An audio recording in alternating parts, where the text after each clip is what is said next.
Welcome in, everyone, and thank you for listening to the 254th ever episode of the Missouri Sports Podcast, brought to you by 106 Apparel and recording from the MSP studio in beautiful Springfield, Missouri. I'm one of your hosts, Cameron Albert, alongside my good friend and fellow Mizzou fan, Kyle DeVries. How are you doing today, Kyle? I'm doing great, Cameron. Welcome back. Oh, thanks. From Montana. Yeah. How was it? It was great. I would go back tomorrow if I could. I don't want to be back in Missouri. I want to live in Montana forever. Except all the stuff that I don't like about it, which you don't see when you're on vacation. I just want to be on vacation forever. You were sending us some videos. It looked like heaven. I gotta say, It's pretty I was a little fantastic. jealous. Yeah. We need to do the show from there sometime. Yeah, that sounds good. From inside the river. Yeah. Just on a little dinghy. Yep. Gravel bar. Just post up. Yep. Exactly. No, it's good to be back. And if anything, just to do this podcast. Yeah. That's basically it. Kyle, what's gone on since we last talked? Missouri got a football commit. SEC Media Days happened. There's something kind of like Mizzou basketball happening that we'll talk about. Before we get into all of that, don't forget to subscribe on YouTube, leave us a review wherever you listen to us, and you can support us on Patreon, patreon.com/MissouriSportsPod. Did you watch any of that Show Me Squad? Saw some highlights. They got the win in the basketball tournament. Got the dub in Yes. the basketball tournament. The winning team of the basketball tournament gets $1 million. How many teams are in this thing? 16? It's pretty good odds. More than that. 32? That's half as good of odds. Maybe more than that. There's a considerable amount of teams. Okay. How many games do you have to win the NCAA tournament? I think it's 6. That's how many you have to do to win this tournament too. So does that mean there's the same amount of teams in the NCAA tournament? I think so. There's no play-in round. Okay, so 64, just a classic 64. Yeah. I think that's it. Okay. Well, they have to keep winning. Yeah, they beat a team from Vegas or something. Single elimination. Single elimination, yeah. No pool play, none of that. No I second feel like chance. the prize should have gone up since like the first edition of this. Adjust for inflation. That's kind of, yeah, exactly. Well, wages don't always adjust with inflation perfectly, Cameron. That's true. Also, I feel like Jonte is kind of set for life in multiple ways. Mostly MPJ getting that huge max contract with the Nuggets. So, You think they share funds? well, Or just like, hey, coffee's on me kind of thing? He'll never have to buy another coffee or... I would hope that, Jonte's personal bank account is just like getting infused with money from Michael. That's how it works. That's how that should happen. Okay. But yeah, they look good. get $1 million if they win. Jonte looked really good. Check out the highlights if you haven't seen it. I tuned in just in time to see them almost blow a huge lead. So and that was going to be a little bit traumatizing if I just watched the last 4 minutes of the game and they blow a 16-point lead. Jonte is like a little bit of a guy that's just kind of fallen off the face of the earth for me. Like I just haven't really thought about him a lot. So to see him playing basketball was like, wow, this is not something I've seen in a very long time. Yeah, he looked like a grown man. Did he look like the explosiveness had returned? Obviously, having To those some two extent. kind of scary knee injuries back to back can kind of haunt you a little bit. But Yeah, one of his highlights was a huge putback dunk, and he made 5 threes. Him and Mosley had some pick and pop action, and yeah, he looked good. Mosley looked good. Tony Criswell, 13 points. He's been playing football as of late in Canada. wow, I don't know what position. I feel like off the top of my head, Tight he's too end? tall for football, but I guess, yeah, tight end, defensive end or something. So yeah, Tony Criswell out there. And so I got to watch the Elam ending, which we found out right before we started recording. You don't know what that is. that's Just true. I had to call him ask out. you, like, what was that? What was that word you were saying? Well, it's not the most well-known thing, but I'd love to tell you about it because it's Okay. kind of interesting. Cool. The Elam ending, also known as the final target score, was created and named after Nick Elam, a professor at Ball State University. And basically, it is a way to avoid like fouling and like the last section of a basketball game lasting an hour. Fouling and timeouts over and over again, that sort of thing. And what happens is after the under 4 minute timeout in the fourth quarter, the basketball tournament does quarters, there's no more game clock anymore, only a shot clock. And whatever the score is at that time, they add 8 points to the team that's winning. And that number is the score that you need to reach to win the game. So no time limit, basically. So whoever's winning at that time only needs to score 8 more points to win the game. Whoever's losing needs to make up the difference plus 8 more points. Okay. No matter how much time's left. Correct. In the, Under 4. What if the game just keeps going till the clock runs out and there's not a stoppage of play? I don't know. That's a good question. That'd be interesting. Basically impossible, probably, but Yeah. I would just Yeah, be all that curious. would need to happen is like any out of bounds Yeah. or travel or foul. And this only takes place in the basketball tournament. I was looking, the basketball tournament started using it in 2017. And then in 2020, it was chosen as the format for the NBA All-Star Game. Oh, wow. That's great for the brand. Other leagues, that's great for Elam, yeah. Other leagues such as the Canadian Elite Basketball League and the G League. The G League uses a modified version of it for overtime. And the basketball tournament announced they would be adapting the concept for a spin-off soccer tournament in 2023. Now, that could take a while to score 8 points in soccer. One of these days, you're going to see it in the NIT. Yeah, that's Ooh. where they like to experiment with that kind of stuff. Yeah. I like that. One interesting thing about it, though, is the winning team, after you go into Elam ending mode, if the winning team commits a foul in the bonus, the fouled team gets 1 free throw and the ball back. So you couldn't like try to manipulate it that way. One of the announcers was saying if he was the coach, he would just cherry pick, like not care how much the other team scores, just try to get That's a easy dirty way to baskets. play. Well, he was like very much a proponent of that strategy. He's like begging a team to do that. Well, I have to tune in next time they play. Yeah, That's so pretty cool. they won the game. They move on to the second round where they will play a team of KU alumni, Oh, no. including Thomas Robinson and a bunch of guys from that era. Is Phil Pressey playing? Phil? No, but I think his brother Paul is. Paul. Yeah. His dad's Paul Paul. Pressey, yes. And now another one's Paul. Okay. Not Phil and not the other one who played for Mizzou. I was going to say, I don't think his name was Paul, but I didn't know there was another one. Apparently there's another one. But I can't think of, wow, this is terrible. We'll think of it later. Yeah, we will. So that's my reporting on the Show Me Squad's win in the basketball tournament. They're one step closer to $1 million.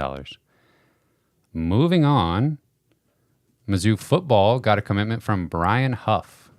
You want to tell us about that? Yeah, this one happened in the week that we were gone, but yeah, this is a nice pickup. We've talked about him quite a bit this summer. Honestly one of my favorite recruits that Missouri has been involved with. He was a visitor on the big recruiting weekend that Missouri had kind of towards the end of June, and he's from Arkansas, so that's kind of a 4-star linebacker from Arkansas. So that was a big win. Just to pull one of the best players out of Arkansas always feels nice. So he's a little bit different type of linebacker than Nicholas Rodriguez, who Missouri got a commitment from a few weeks ago. I'd say Rodriguez is more kind of a slimmer, probably more of an outside linebacker style, and Brian Huff, I think, is probably more of a thumper. I think he's already 225. Is that an official term? Huh? Thumper? Is that an Thumper. official term? Just a big hitter. Okay. Inside guy, Heavy maybe. hitter, okay. Run stopper, maybe. Okay.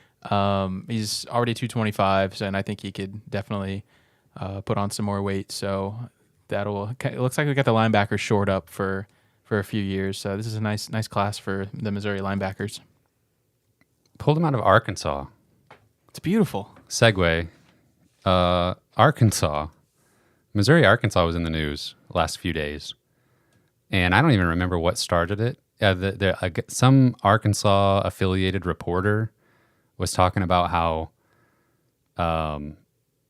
Arkansas has always been the better team, but somehow Missouri keeps winning these games. Yeah. I mean, as dumb as that sounds, that's actually pretty much what the quote was. Yeah.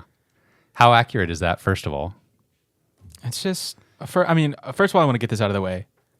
You cannot be in media if you are this biased. Like, you cannot, like, I don't know. I think we're separate from this. Yeah. Like, we do not pretend to be actual journalists. We're not breaking news. We are not making money. This is not our job. We are a fan podcast.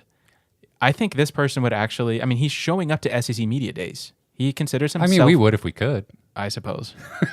He would consider himself like legitimate, like a journalist or a media. Yeah. And he is just straight up a fan of the team and like has probably less ability to view things in a biased way than probably we do. Yeah. And it was honestly kind of embarrassing watching this guy like try and like give excuses for Arkansas's bad play for literally a decade of time. Yeah. Speaking of a decade, I saw a tweet that was showing the total number of conference wins in the SEC in the last 10 years. Mm-hmm. Showed every school's total conference wins. The top half of the league in the last 10 years, in no particular order, includes Missouri, Alabama, Georgia, LSU, Florida, Auburn, and Texas A&M. Not in that order. In no particular order. I was like, what? That's in that order, Yeah, which is just an order. Yeah. The order that I'm reading them. The bottom half of the league, no particular order, Mississippi State, Ole Miss, South Carolina, Tennessee, Kentucky, Vanderbilt, Arkansas. That's literally not... Actually, Missouri was a little bit surprising. Yeah. They're actually in the sixth. Yeah. But Arkansas has not been good for pretty much the whole time we've been in the SEC. They've maybe had a couple of good seasons here and there. But, we're going on over a decade of time where these fans are still, like, picturing some kind of weird past performance and still just thinking that's current day. It's kind of like Nebraska. Yeah. It's just, I don't know. I just don't. It's, honestly, I love it. It just injected in my veins, honestly, because it just makes beating Arkansas that much sweeter every year. Like, it gives me a reason to want to win this game. This is it. Yeah. Because we get to watch you guys make a fool of yourself every single offseason, and it just keeps coming. And, I just want to reiterate, when it comes to being in the top half of the league or the bottom half of the league, Missouri and Arkansas, polar opposites. Polar opposites. Couldn't be further apart. Yeah, so it's literally like, okay, Missouri's won 6 of the last 7. That's pretty dominant. Yeah. Okay, well, maybe there is some weird thing going on. Let's look at the overall records. Nope, nothing there. Like, Missouri's clearly better there as well against everyone else. Producer Cameron, you have a soundbite of an Arkansas fan reacting to those comments from Kyle. I'm a connoisseur of cinnamon rolls. That's not it. Sorry, wrong drum. That's Coach Drink. You had it all ready to go. That's them. Can you turn that up a little bit? Yeah, I'm trying. He's working hard back there. And I just got to say that's not a good argument. I from don't the even know Arkansas what they're fans. saying. Yeah, speaking a different language. So, anyway, Yeah, it's just hopefully Missouri wins that game this year. Yeah, they will. Yeah, South Carolina was doing some stuff like that too. Did you see the South Carolina guy? Yes, I just saw it retweeted. It's like and the stuff. two teams that It's literally denial. They're in cannot denial. it's the two teams that cannot make the argument that they're better. Yeah, Are making the argument. yeah. And then there's Vandy somewhere. Like, we don't know what. Did they even show up to SEC Media Days? Did they even get Nobody their knows. own section? Nobody I knows. don't know. Yeah. Yeah. It's two programs that are in denial. They think that Like, oh, we had one good year in 2012. We were 16th at the end of the season. We're better than Missouri 10 years later. Yeah, and we're going to get into, we can segue right into the SEC Media Days with Coach Drink's press conferences and stuff, but he made a specific point to sort of push back on it was Sonny Dykes who made a comment in the media talking about Missouri had been to I can't remember the exact quote. He said something like Missouri was going to Big 12 championships, and they haven't really been doing that in the SEC. But Missouri has been to as many SEC championships as they did Big 12 championships. Yeah. And so, luckily, Coach Drink knew that. He was ready to defend the program's history in the SEC, and he immediately pointed out he has no problem with Coach Dykes, but Missouri's been to 2 SEC championships. It's truly insane, like how you can apply these like actual psychological concepts to like what's happening to these poor people, like recency bias and selective hearing type stuff. Like you're just literally choosing to ignore facts that happened. Just living in an alternate reality. Not even that long ago. Yeah. Do you have anything else before we dive into the media days stuff? Not really. Okay. But I'm glad football's back because it's been a fun week on Twitter. Yeah, definitely. Before we dive into this completely, it has been like the last 2 weeks, it's been fun to be online and be a Mizzou fan. Mm-hmm. That's not always the case, but seeing the stuff with Kobe Brown and Demoy Hodge in the NBA Summer League and the basketball tournament and sports are back. Yeah, the rivalry talk but with Arkansas and South Carolina. It's just like, yeah, we've been on the good side of a lot of these conversations. It feels nice. Yeah. Oh, I was going to add one more thing. Yeah. One more little Twitter interaction I had with an Arkansas fan on Twitter a couple of days ago. Mm-hmm. He was trying to make the argument that Arkansas's roster was better than Missouri's, and that's kind of like, I guess, in kind of support of the argument that this other fellow was making, that Arkansas's had a better roster, they just haven't figured out how to win. Yeah. And he was literally using 24/7's composite recruiting rankings to support his argument that that's how you determine the health of a roster. Yeah. The Tennessee strategy. Yeah. Like instead of actual game results from like the past 10 years. Yeah. Head-to-head record, not good. Not a good thing to point to. Conference record, not a good thing to point to. No. Yeah, well, maybe the things will change for Arkansas and they'll start putting some wins behind the recruiting rankings. They better this year because they're never going to have another chance after what's-his-face leaves. Yeah. What's the quarterback's name? KJ Jefferson? Yeah. It's like their only hope. Yeah. Who's Phil Pressey's brother that played on the team? Matt Pressey? That's him. Thank you. You're welcome. Did you have that in there the whole time? No, just thought of it right then. Okay, perfect. I knew if I asked I kept you wanting later, to say Flip Pressey, which is like, no, that's the same person. That's just Phil's alter ego. Okay, so SEC Media Days. Coach Drinkwitz had his press conference. His opening statement was like 20 minutes long. He went through the entire roster, giving details on the position groups, the position battles and stuff like that in order to, he admitted, waste time so that he wouldn't have to answer as many questions after the opening statement. I tuned into this. Yeah. I was watching it live. As a Mizzou fan, it was great. Mm-hmm. I was like, oh, this is awesome. It's a little bit embarrassing, but he's telling us like things he's talking about players we have not heard anything about for months, like kind of giving little updates on certain guys that had good summers or position groups that are doing stuff. He talked about a couple of position changes even. A couple of guys that are like, changing positions and stuff like that. So I was like, wow, this is really entertaining, but he's clearly stalling. And then he even had just admitted it later on. Well, he just went for it in such a way that I just thought that it was normal because I only watched his press conference and I was like, oh, I guess this is what they do. They just go up and, give very detailed descriptions of their roster. And never seen anything like it in my life. Probably never again. Yeah, only with some context. I was like, oh, this is not normal. Okay. Well, anyway, I wrote down some nuggets that I thought were interesting from what he had to say. Yeah. He pointed out 18 returning starters, 32 players on the roster. It's kind of a cherry-picked stat, but kind of interesting. 32 players on the roster who have started 4 or more games at the Division I level. He said on defense, biggest question mark is the defensive end or edge position. I would agree. And he mentioned DJ Weslack moving from linebacker to defensive end, his more natural position. He did mention that Johnny Walker had gained muscle and looked like he was going to be ready to contribute across from on one of the ends. Probably either Joe Moore or Darius Robinson. Yeah, Robinson on the other side. And so he said that was the biggest question mark, but he kind of penciled in some guys who he thought would contribute. And I think the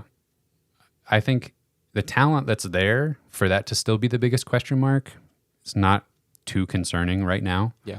But we'll go into that in more detail when we do our full position breakdowns a little bit later. But I thought that was an interesting note. He couldn't help but smile when discussing the defensive backfield with Chris Abrams-Drain and Ennis Rakestraw. And you can just tell he is very satisfied with having those two guys back and sort of anchoring the defensive backs. Yeah. And I think all Mizzou fans can agree with that. Yeah, massive win for the offseason.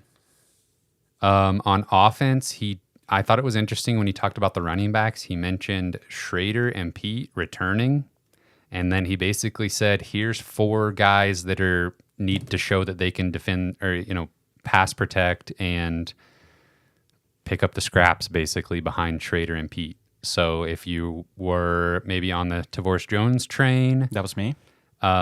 maybe think again. Maybe it's a little early. I won't give up yet. No, I don't. I definitely think don't give up. I think it's Schrader and Pete can only play this year. They don't have any more eligibility left, and then Jones will have 2 years. So, yeah, I mean they're doing a little bit of a old school make the talented freshman wait 3 years to see the field. But hey, I guess if that's the best thing for the team, and maybe the player has shown that they're going to be patient, then that's something you can do. If they don't stick around, you can go get a transfer. I suppose, but I just think that's just, obviously recruiting rankings are not everything, or else Arkansas would be winning national championships in their mind. But I would like to think Tavoris Jones would be good enough to crack the rotation. Yeah, I agree. One interesting thing he said was that the wide receiver group has to improve the most, was the words he used. And I thought that was interesting, and I'm going to maybe he means like when you look at the talent level of the position groups, the wide receivers should be the ones taking this next step because of the expectations that we have for them based on how good they are as athletes. Right. Yeah, I mean, I don't want to over analyze it, but I think obviously Dominic Lovett left a pretty big hole in that offense, and he even said something about Dominic Lovett about he transferred to another SEC school. Yeah. In his opening speech, which I thought was interesting. But yeah, I think we spent, or at least you spent a lot of last season trying to temper expectations for Luther Burden, who is a true freshman, and maybe there's still going to be a little bit of that going on with the wide receiver room. There's a lot of big names in that room, but that doesn't necessarily automatically translate to a lot of production that fans or casual fans might expect. I really, truly think Luther Burden is going to be much improved and will be awesome. But outside of that, it's a lot of question marks. Mm-hmm. And he said that the offensive line was the biggest work in progress. Is that what you want to hear? I mean, not really, but I think that it's just because they don't even know who's going to play certain positions yet. Yeah. I guess is what he means by that. Yeah. I don't know. He rattled off the names, but then he was basically like, any of these guys are going to play anywhere. We'll take the best 5. And the one thing that he did, the one player that maybe seemed most certain was Armand Membou. He said had a fantastic summer, and he considers him an anchor at the guard position. Some of the other players were talking about Membou in their kind of personal interviews and stuff, and they were raving about him. And I think he has the potential to be an NFL caliber player. Yeah, Drink mentioned the NFL, just in sort of his trajectory as a player. Yeah. He kind of saw that there. Talking about quarterbacks, Drink talked about Sam Horn. He talked about him a bit at the end of his opening monologue, and then was asked about Sam Horn specifically with baseball. Some interesting stuff there. He talked about Sam Horn dealing with diabetes and his diet and just kind of adjusting to college life as a freshman, and mentioned his injury that he had playing baseball, but that, there was an outing where he pitched 3 innings and was hitting 95, 96 on the radar gun, and just talked about him building confidence by being out there playing baseball and not being afraid of the spotlight, that sort of thing. Yeah. I think that's good to hear. I'm kind of a Sam Horn stan, and I want to see what he's got, and I want to see him have a chance because I know how talented he is.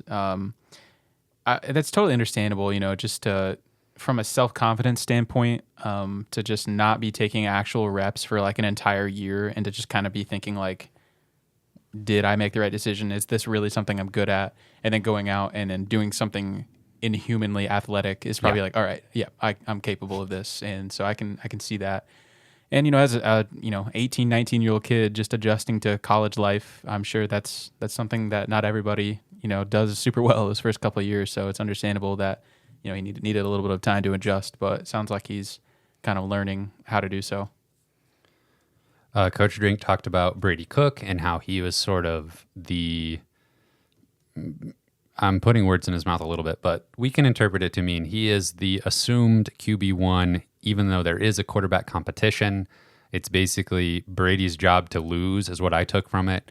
And he's not going to name a starter, and they may play multiple quarterbacks, he said, but it's going to be up to some of these guys with less experience in the program to unseat him if they want to be the starter. Give me your prediction in the percentages. Who's going to be the starter? Okay, actually, who's going to be the starter for like the third game of the year? Is that Kansas State? Is that the third game or the second game? It's right in there. Okay, who's going to be the starter for Kansas State? Brady Cook. That's what I think. Percent? I think I would put it at like 78%. Not 79? No. Okay. Not 76. Not 77. 78% Cook, and then like split. Because he did so well against Kansas State last year. Yeah. Whatever's left, split that in half between Horn and Garcia. So you're taking these comments as truly like there's no misdirection. It's Cook's the guy unless somebody just blows me away. Right. I see it as be prepared for Brady Cook to be the starter all season. But if one of these guys takes his job from him and is like undeniably needs to be the starter, then that can still happen. We still have all of fall camp. But what's your interpretation? Yeah, I think you're probably right. I think some people, and maybe myself included, maybe this is wishful thinking and this bias coming in that I'm thinking about that we were talking about earlier. Yeah. Was this actually maybe was a little bit of misdirection to kind of keep things under wraps a little bit, and that Sam Horn could be the starter for the most of the year. But man, I don't know. Who knows? Yeah. And I don't know.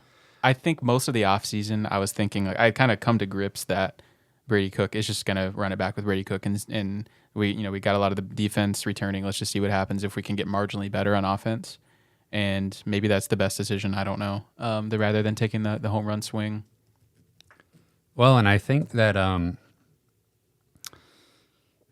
trying to. There's like positive and negative to this sort of the way Brady Cook is. I feel like he is the type of player in not just in games, but in practices and in meeting rooms and in film sessions and stuff. I don't know. He just gives me the vibe of the guy who is always trying to do the little things to let coach know I'm ready to be your starting quarterback. Yep. And I don't know. He gives me that vibe of the kid who is thinking, what's the little thing that I can do here to catch coach's attention so he remembers, Brady did that. Brady's on top of that. I'm at an athletic disadvantage, but I can try my best. Exactly. I can be that little coach's nerd. Yeah. I mean, yeah. Yeah, I 100% agree.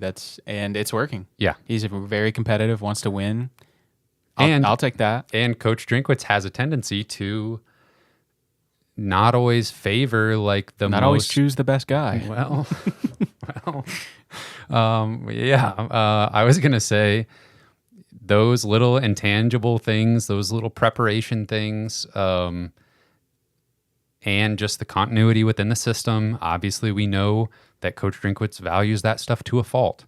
So if that holds true now, and we have no idea what, I always want to call him Kirby Smart, Kirby Moore.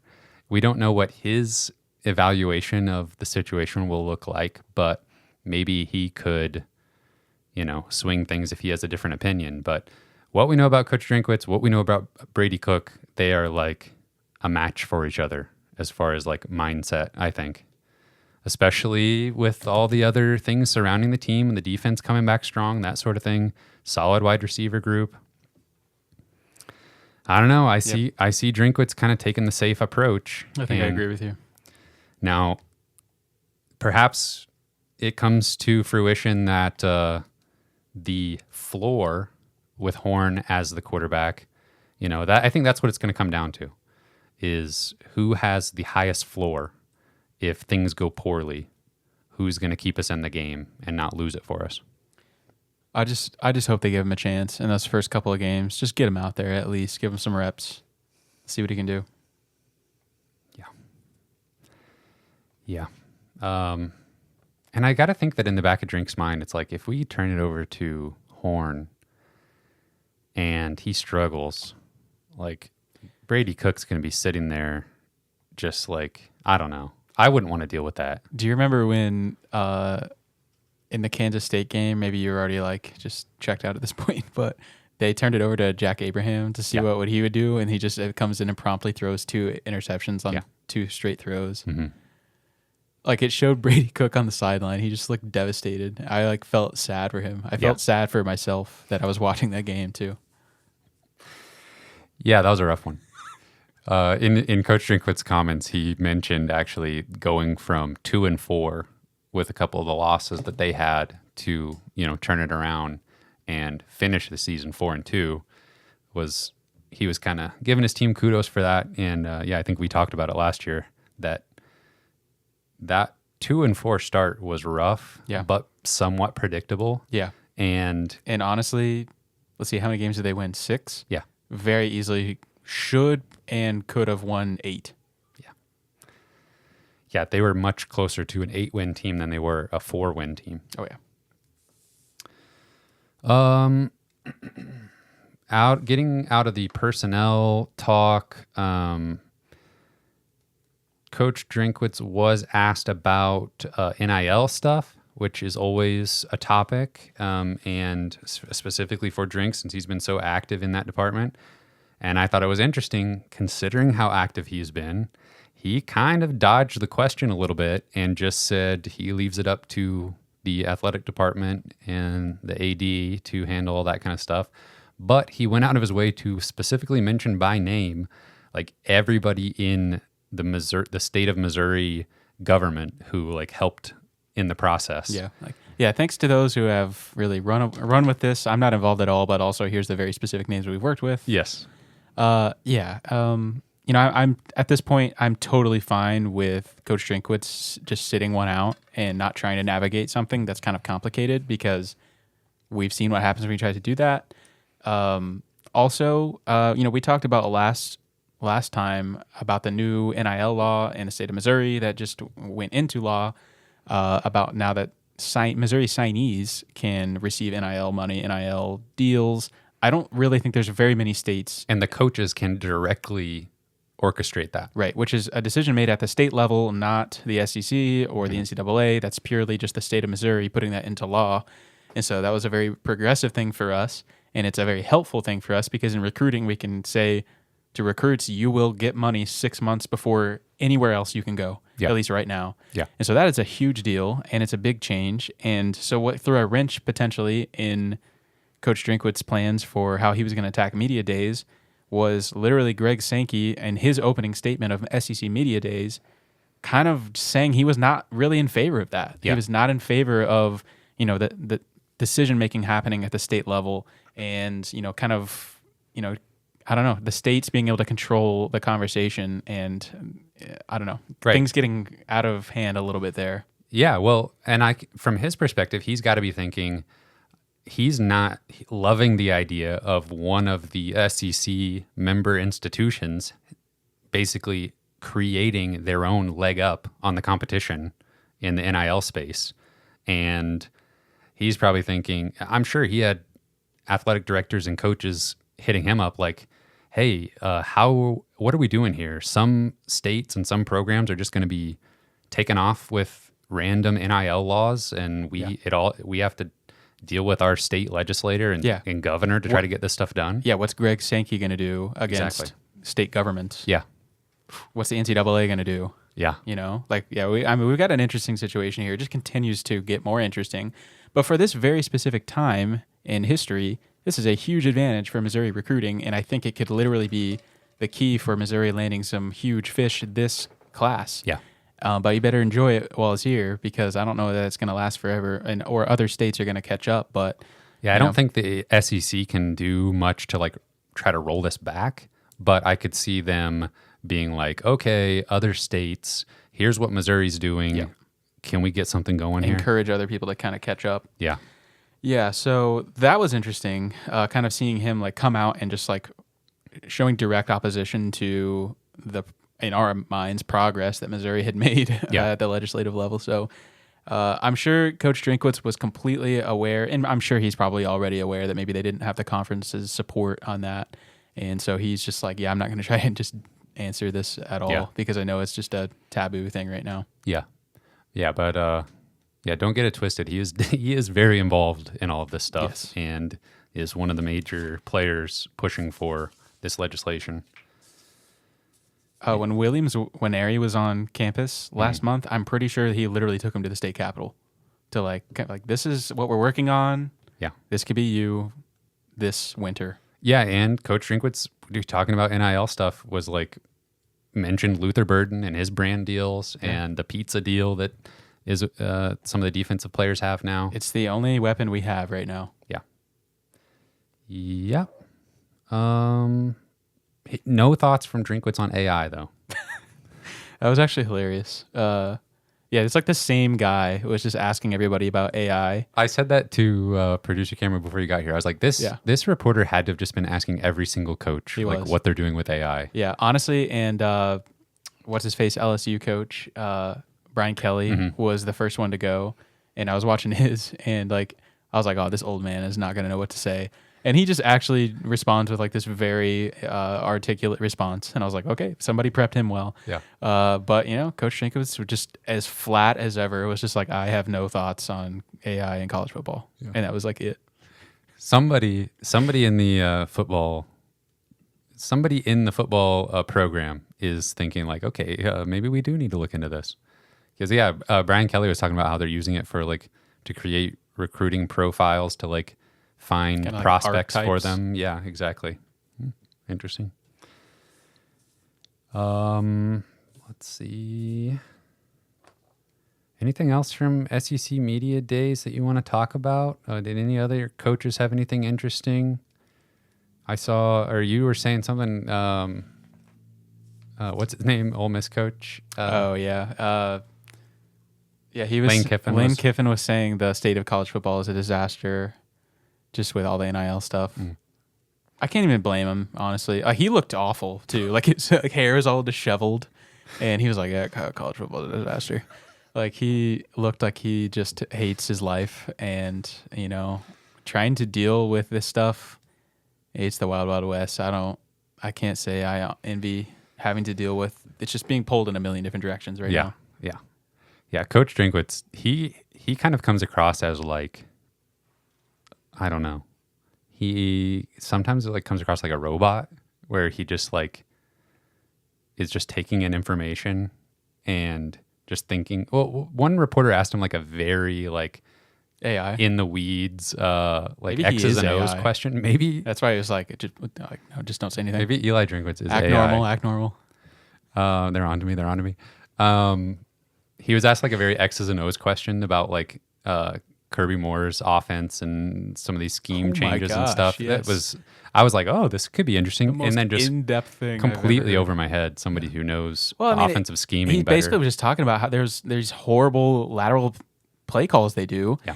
It's like there is reason for it because eventually they're gonna start biting on the horizontal stuff, is to get the linemen moving like back and forth and to kind of tire them out and to just hit them with the Get weird with the long angles. ball Yeah. all of a sudden when they're expecting some horizontal stuff. So I mean that's basically the most simplified answer possible. Like, Thank you for but, dumbing that down for me. I mean, I guess it makes sense conceptually, but it didn't work that well. Yeah.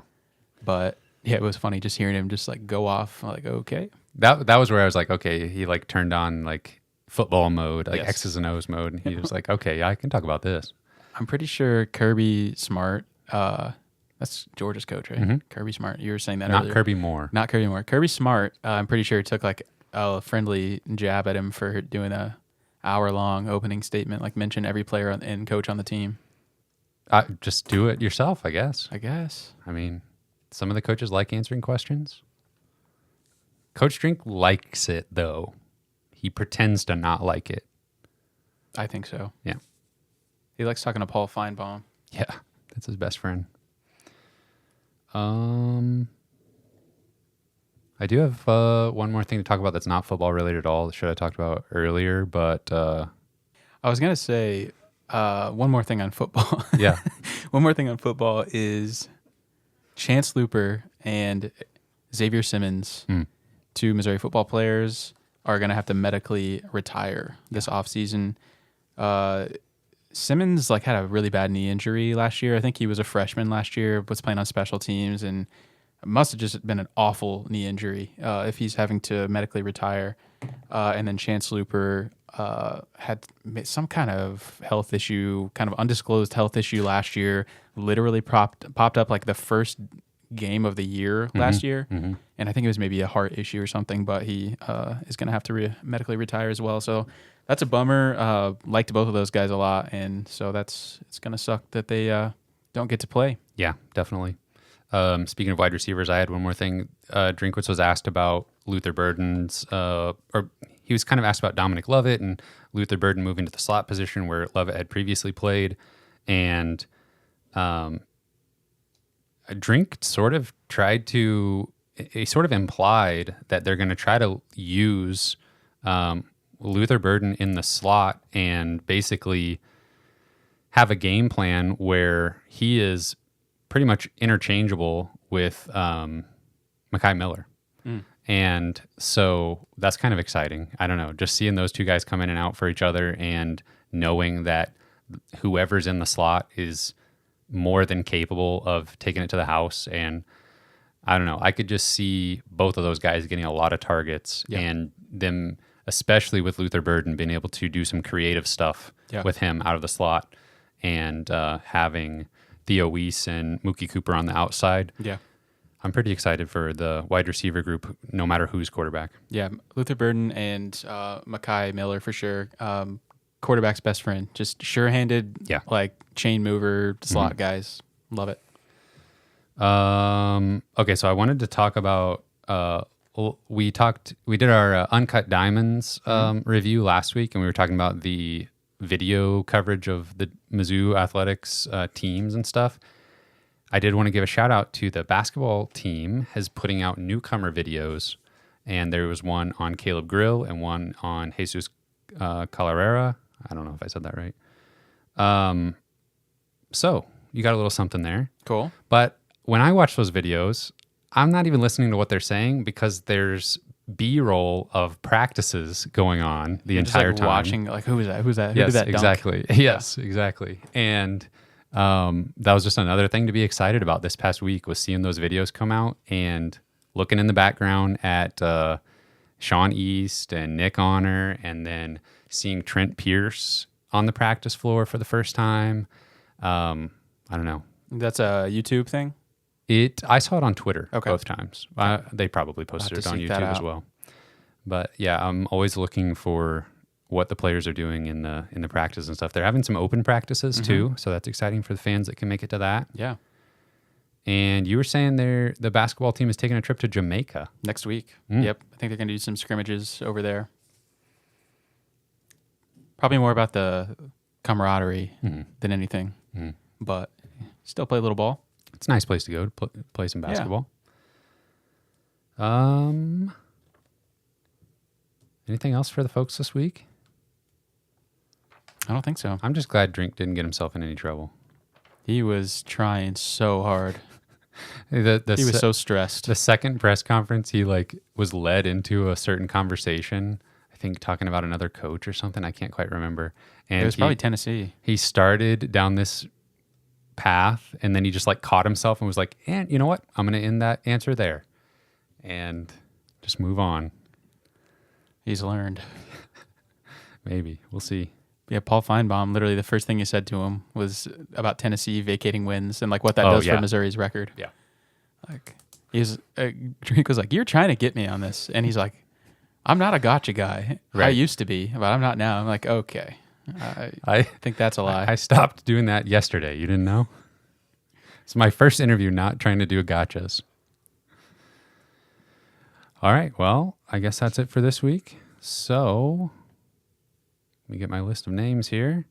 Special thank you to our Patreon supporters at the $10 level and above: Britt Treese, Brian Smith, Ryan Demore, Tristan, Ben Smith, Parker, Daddy JD, Tim Keynes, Tyler Harsel, Brandon Garofalo, Brandon Hanks, and Matthew Tilley. Thank you.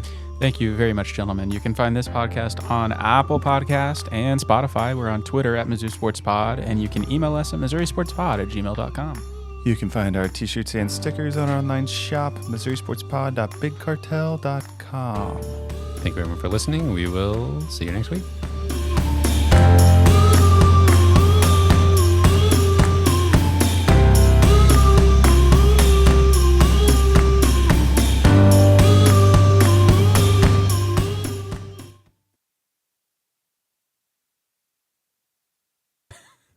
The end is near yet.